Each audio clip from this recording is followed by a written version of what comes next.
لیے ہر حال میں تعریفیں ہیں، خوشی ہو غم ہو ہر حال میں اللہ کا شکر ہے۔ زندگی میں اس دنیا میں ایک کے بعد ایک مصیبت، یہ اللہ کا دستور ہے، اللہ امتحان لیتا ہے، اور جو جس قدر بڑے مقام والا ہو، اللہ کو پیارا ہو، اللہ ان کے امتحان بھی زیادہ لیتا ہے۔ آپ کے سامنے مثال ہے انبیاء علیہ السلام کی، پھر نبی کریم صلی اللہ علیہ وسلم کی۔ عام لوگوں سے زیادہ ان کا مقام و مرتبہ تھا، اللہ نے ان کے امتحان بھی زیادہ لیے۔ پھر انبیاء میں سے نبی کریم صلی اللہ علیہ وسلم سب سے زیادہ آزمائے گئے۔ تو جو یہ وقت ہے اس حال میں سب سے پہلے اللہ تیرا شکر ہے۔ رضیت باللہ ربا، اللہ تو رب ہے نا، تیرا یہ فیصلہ ہے نا، اللہ میں راضی ہوں تیرے رب ہونے پہ، رب تیرا فیصلہ ہے، میں راضی ہوں۔ رضیت باللہ ربا۔ دیکھیں ہم ملتے جلتے تو رہتے ہیں، اور یقیناً اپنوں کا غم بھی ہوتا ہے، لیکن کیا ہی بہتر ہو اس وقت آپ توجہ سے قرآن سے موٹیویشن لیں، قرآن سے ہمت لیں۔ کسی کے الفاظ تسلی یا مرہم نہیں ہو سکتے، رب کے الفاظ۔ قرآن کیا ہے؟ رب کے الفاظ ہے، اللہ کے الفاظ ہیں، یہ آپ کے لیے مرہم ہوں گے، یہ آپ کے لیے تسلی ہوں گے، یہ آپ کے لیے ہمت کا سامان ہوں گے۔ اس گھر میں کوئی پہلی بار نہیں آئی، الحمدللہ یہاں میری فزیکل بھی، آن لائن بھی، آف لائن بھی دورہ قرآن ایک رمضان میں نے یہاں کرایا آپ سب کے تعاون سے۔ اسی طرح آن لائن کلاسز بھی آپ جڑی ہوئی ہیں، آف لائن یہاں پر باقاعدہ کلاسز ہوتی رہی۔ آپ کی خوشیوں اور غموں میں برابر کی شریک ہوں، جتنا غم آپ کو ہے ہم سب کو اتنا برابر کا غم ہے، لیکن سب سے زیادہ احساس آپ کا رب کرنے والا ہے۔ آپ اللہ کے ہاں انعام کی حقدار ہو چکی ہیں، صبر کرنے والے بن جائیں۔ سب سے اہم جملہ جو تعزیت کے لیے بھی آئیں، گلے لگاتے ہیں نا، تو اس وقت ہم سب بڑے ایموشنل ہو جاتے ہیں۔ میں اکثر ایک بات پر بڑی تنقید کرتی ہوں، ہمیشہ جو تعزیت کے لیے آتے ہیں انہیں سمجھاتی ہوں کہ دیکھیں آپ ہمت بندھانے کے لیے آتے ہیں، آپ رونانے کے لیے نہیں آتے۔ یہ جو گلے لگا کے ملنے کا ٹرینڈ ہے، میں کہوں گی یہ ٹرینڈ ہے، اس سے رونا آ جاتا ہے، ہمتیں ٹوٹ جاتی ہیں، بے صبری آ جاتی ہے۔ آپ تسلی کے الفاظ دیں، بہت ہی پیارے الفاظ ہیں، یاد کر لیں۔ مصیبتیں تو آتی ہی رہتی ہیں نا، ایک کے بعد ایک مصیبت، کبھی اللہ کسی طرح سے آزماتا ہے، کبھی کسی طرح سے، تو کیسے تسلی دیا کریں؟ تسلی کے بہترین الفاظ ہیں قدر اللہ ما شاء فعل، جو اللہ نے چاہا کیا، جو اللہ کا فیصلہ تھا ہوا، اللہ نے یہی تقدیر میں لکھا تھا۔ قدر اللہ، اللہ کی تقدیر تھی، اللہ کا فیصلہ تھا۔ ما شاء، جو اس نے چاہا، فعل، اس نے کیا۔ یہ الفاظ نبی کریم صلی اللہ علیہ وسلم نے سکھائے ہیں کہ جب کوئی بری خبر سنو، جب کوئی مصیبت پہنچے تو فوراً اسے اللہ کے ساتھ جوڑ دو۔ یہ نہ کہو کہ میں ایسے کرتا تو ویسے ہو جاتا، کاش میں آگے آ جاتی، کاش وہ نہ آتے، کاش یہ نہ ہوتا، کاش وہ نہ ہوتا۔ اس طرح کی باتیں انسان کے صبر کے بعد جو اجر ملنا ہوتا ہے اس کو ضائع کر سکتی ہے۔ تو کیا کہنا چاہیے؟ قدر اللہ ما شاء فعل، اللہ نے جو چاہا کیا۔ اللہ اکبر۔ یہ دیکھیں ہم میں سے بہت سارے ہوں گے ایسے، آپ اگر دیکھیں کتنے ہی ایسے ہوتے ہیں جن کے بیٹے نہیں ہوتے ہیں نا، اور کتنے ایسے ہوتے ہیں جو بے اولاد ہوتے ہیں، اور ایسے بھی ہوتے ہیں جن کو اللہ بیٹیاں بیٹے دیتا ہے۔ اب سوچیں کہ اگر کوئی مالک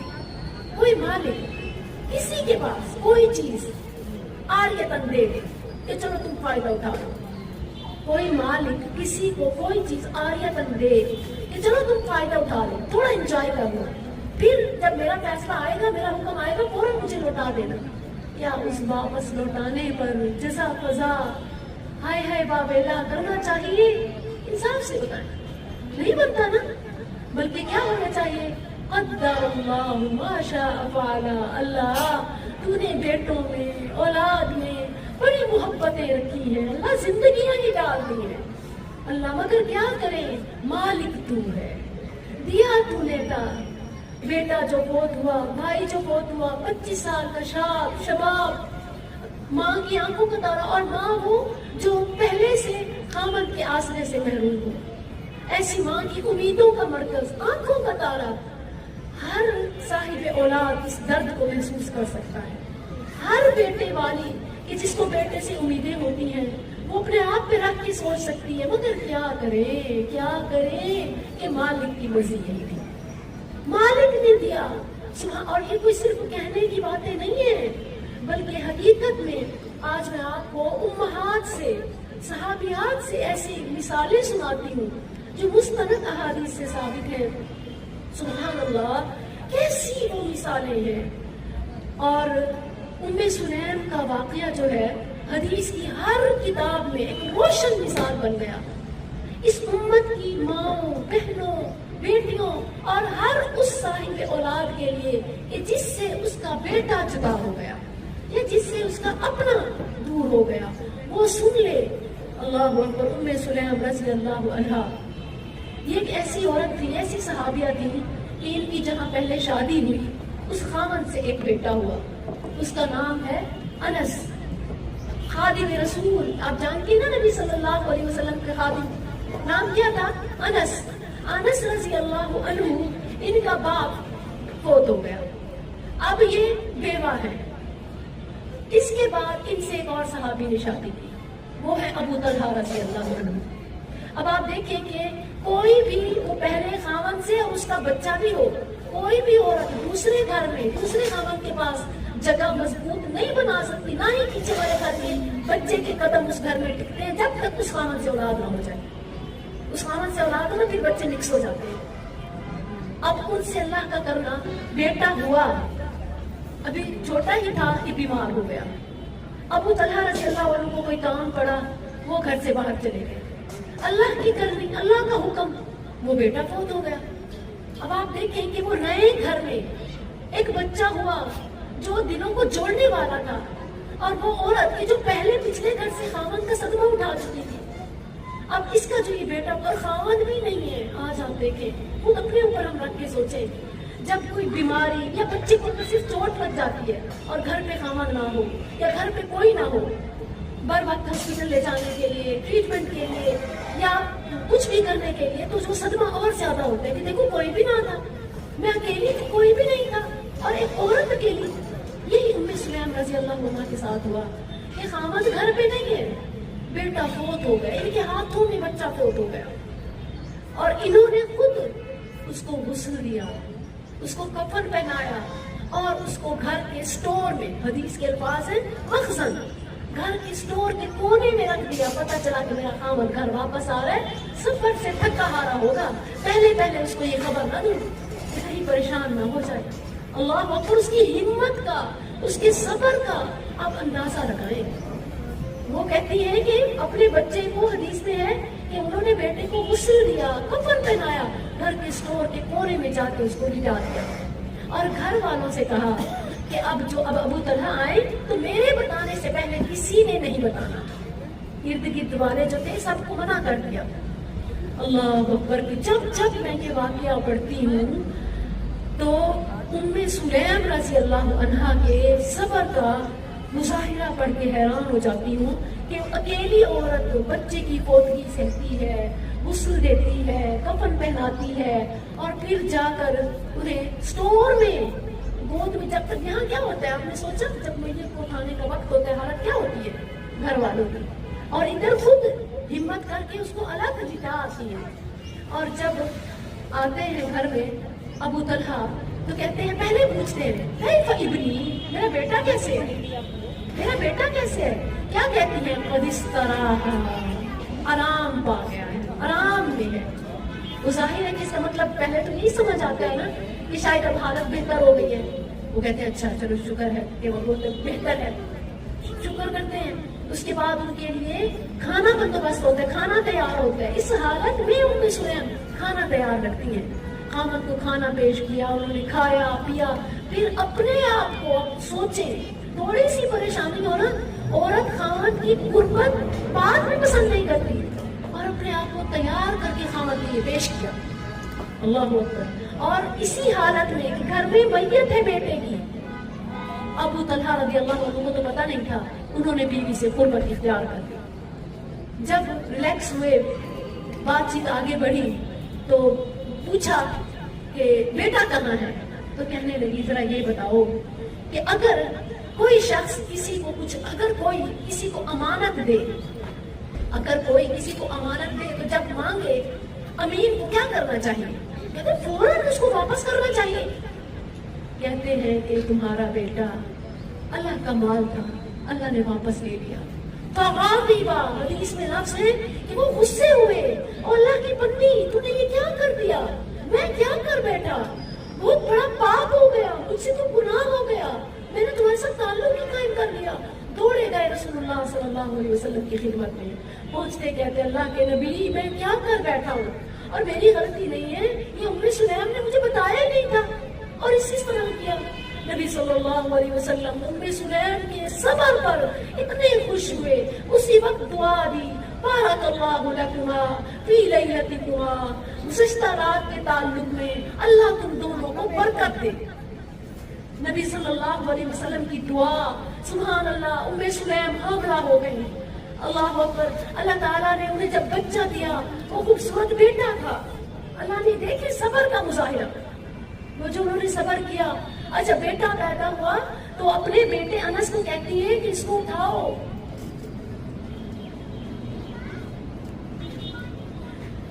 تو کہتی ہے کہ بیٹا اس کو لے جاؤ نبی صلی اللہ علیہ وسلم سے گھٹی لگوا کے آؤ. نبی صلی اللہ علیہ وسلم کے پاس اٹھا کے لے کے گئے. آپ صلی اللہ علیہ وسلم کے پاس اس وقت اجوا کھجور تھی. آپ نے اپنے منہ مبارک میں چبائی, لعاب مکس ہوا. آپ نے اس کا نام عبداللہ رکھا اور عبداللہ کو وہ چٹوایا. وہ فوراً چٹک چٹک سے وہ اس کو لکنگ سکنگ کرنے لگا. نبی صلی اللہ علیہ وسلم اور خوش ہوئے. بڑا خوبصورت منظر تھا. آپ فرماتے ہیں کہ دیکھو تو صحیح انصاریوں کی کھجور سے محبت. میں کہتی ہوں اللہ کے نبی فرما رہے ہیں انصاریوں کی کھجور سے محبت. بچے بھی کھجور چاٹتے ہیں, اتنے مزے سے کھاتے ہیں, لیکن اس میں تو لعاب مبارک بھی شامل تھا. مزہ تو آنا تھا بچے کو. سبحان اللہ.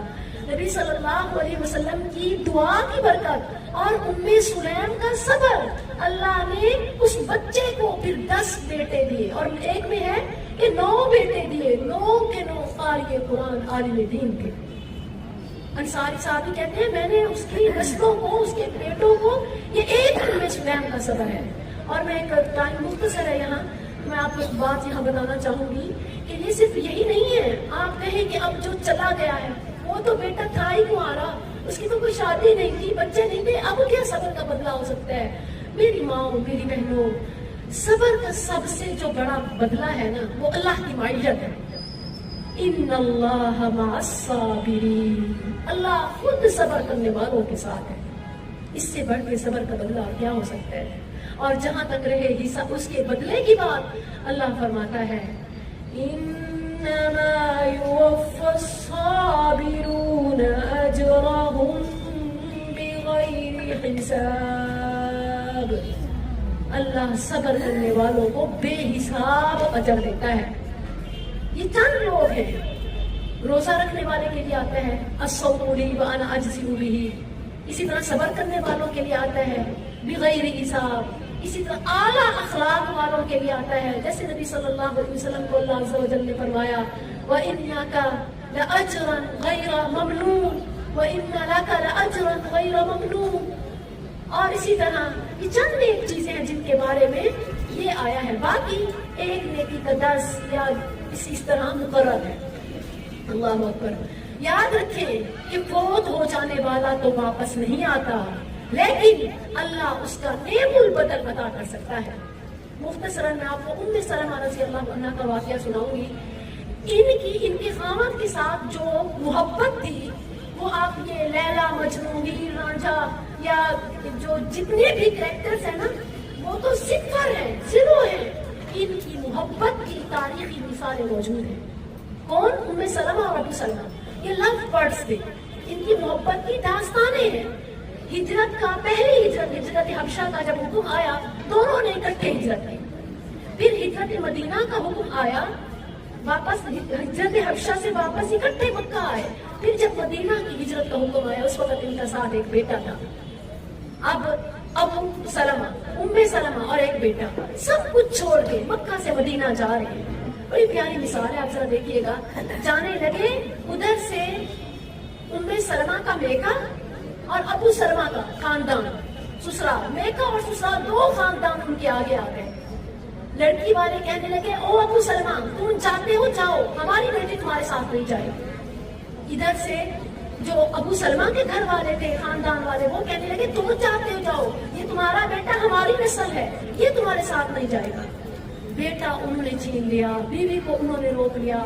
اکیلے ابو سلمہ یہ روتے ہوئے پیچھے دیکھتے ہوئے رب کے حکم کو مانتے ہوئے ہجرت کر جاتے ہیں. ادھر جاتے ہیں مدینہ کے اندر بسیرا نہیں کرتے، بلکہ آپ کو پتا ہے نا کہ مدینہ سے باہر راستے میں مسجد قباء ہے. مسجد قباء کے پاس ابو سلمہ پڑاؤ ڈال دیتے ہیں. کیوں؟ روز پہاڑوں پہ چڑھ چڑھ کے دیکھتے ہیں کہ کوئی قافلہ آ رہا ہو، شاید میرا بیوی بچہ بھی ساتھ ہو. محبت ہے.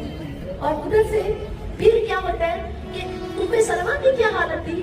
سال گزر گیا، روز صبح اٹھتی ہے، پہاڑوں پہ جاتی ہے، رشتے داروں کی مدد کرتی ہے کہ کچھ تو اللہ کے بندو رحم کرو، مجھے میرے خامد کے پاس جانے دو، مجھے میرے بچے سے جدا نہ کرو. آخر انہوں نے تنگ ہو کے کہا کہ اس نے واپس اپنے آبا و اجداد کے دین پہ تو آنا نہیں ہے، اس بیچاری پر مفت میں ہی ہم نے ظلم کیا ہوا ہے، چلو اس کو جانے دو. بچے کو لیتی ہیں، اکیلی نکل پڑتی ہیں. ایک اور صحابی دیکھتے ہیں، کہتے ہیں یہ کیا ہو گیا، قیامت آ گئی کہ قریش کی قبیلے کی خواتین ایسے اکیلے جا رہی ہیں، اور قریش میں سے بھی اعلیٰ گھرانے کی. وہ اپنی خدمات دیتے ہیں، ان کی سواری کی لگام پکڑ کر انہیں ابو طلحہ کے پاس، ابو سلمہ رضی اللہ عنہ کے پاس چھوڑ آتے ہیں. ابھی کچھ ہی دن ہوئے، غزوہ بدر ہوا، اس میں شریک ہوئے، غزوہ احد ہوا، اس میں شریک ہوئے. ایسے زخم لگے کہ ان زخموں کی تاب نہ لا کر شہید ہو گئے. جب ان کی شہادت کی خبر آئی تو ام سلمہ کہتی ہیں آج تو میں اتنا روؤں گی کہ آج تک کوئی اتنا نہیں ہوا ہوگا اپنے کسی پیارے کے مرے میں. میں اتنا روؤں گی، میں اتنا نوحہ کروں گی کہ تاریخ میں ایک نادر مثال بن جائے گی. نبی صلی اللہ علیہ وسلم نے سنا کہ یہ نوحہ واویلا کی باتیں کر رہی ہے. آپ نے فرمایا کہ اسلام میں یہ واویلا نوحہ جائز نہیں ہے. تمہارے گھر سے اللہ نے شیطان کو نکالا، دو بار نکالا، تم نے اللہ کی راہ میں دو ہجرتیں کی، اب تم شیطان کو اپنے گھر میں داخل کر رہی ہو. یہ سنتی ہے، کہتی ہے میں اپنے غم کو پی لیتی ہوں، میں اس بے صبری ہو کر اپنے اجر کو ضائع نہیں کرتی. پھر کہتی ہیں کہ اللہ کے نبی صبر کیسے آئے؟ آپ نے دعا بتائی، فرمایا انا للہ و انا الیہ راجعون، اللہم اجرنی فی مصیبتی واخلف لی خیرا منہا. یہ دعا پڑھو. اس دعا کا ترجمہ یہ ہے کہ اللہ مجھے میری اس مصیبت کا نیک البدل دے. کہتی ہے اللہ کے نبی میرے خاوند جتنا تو کوئی نیک ہو ہی نہیں سکتا، پھر اللہ اس کا بدلہ کیسے دے سکتا ہے؟ اپنی عقل سے سوچنا ہے کہ نبی آپ نے تو مجھے دعا سکھائی ہے جس میں یہ آتا ہے کہ اللہ مجھے اس کا بہتر بدلہ دے، اس جیسا تو کوئی ہے ہی نہیں، کہاں سے میں ڈھونڈوں گی، کیسے مجھے مل سکتا ہے؟ لیکن اللہ کے نبی کی دعا پر یقین تھا، پڑھنا شروع ہوئی. اللہ نے کیسے بدلہ دیا؟ صحابی کی بیوی تھی، اللہ نے ام المؤمنین بنا دیا، زوجہ مطہرہ بنا دیا. تو جو بھی اپنی مصیبتوں میں رب سے پہلے والی نعمت سے بڑھ کر پانا چاہے، نعم البدل چاہے، وہ اپنے آپ پر اپنی زبان پر اس دعا کو لازم کر لے. انا للہ و انا الیہ راجعون، اللہم اجرنی فی مصیبتی واخلف لی خیرا منہا. نبی صلی اللہ علیہ وسلم جب فوج شدگان کے پاس جاتے، تعزیت کرتے تو ان الفاظ میں تعزیت کیا کرتے تھے، ان للہ ما اعطى وله ما اخذ وكل شيء عنده لأجل مسمى ولتصبر ولتحتسب. لوگوں، گھر والوں، اپنوں کی جدائی کا غم سہنے والوں، سن لو، ان للہ ما اعطى، سب اللہ کا ہے جو اس نے دیا، وَلَهُ مَا أَخَذَ، اسی کا تھا جو اس نے لیا وَكُلُّ شَيْءٍ عِنْدَهُ لِأَجَلٍ مُّسَمًّى. کسی نے جہاں پر ہمیشہ نہیں رہنا، یہ ترتیب ہے، ایک کے بعد ایک، بالآخر سب نے جانا ہے. وَكُلُّ شَيْءٍ عِنْدَهُ لِأَجَلٍ مُّسَمًّى. ہر چیز کے جانے کا وقت مقرر ہے. فَلْتَصْبِرْ وَلْتَحْتَسِبْ. صبر کرو تاکہ اجر پکا ہو سکے. صبر کرو، اللہ سے ثواب کی امید رکھو. اللہ عز و جل یقیناً اچانک اور پھر جان مال کے دفاع میں جو موت ہے یہ شہادت کی موت ہے، یہ بمنزلت الشہید ہے. اللہ عز و جل اس کی شہادت قبول فرمائے. اللہ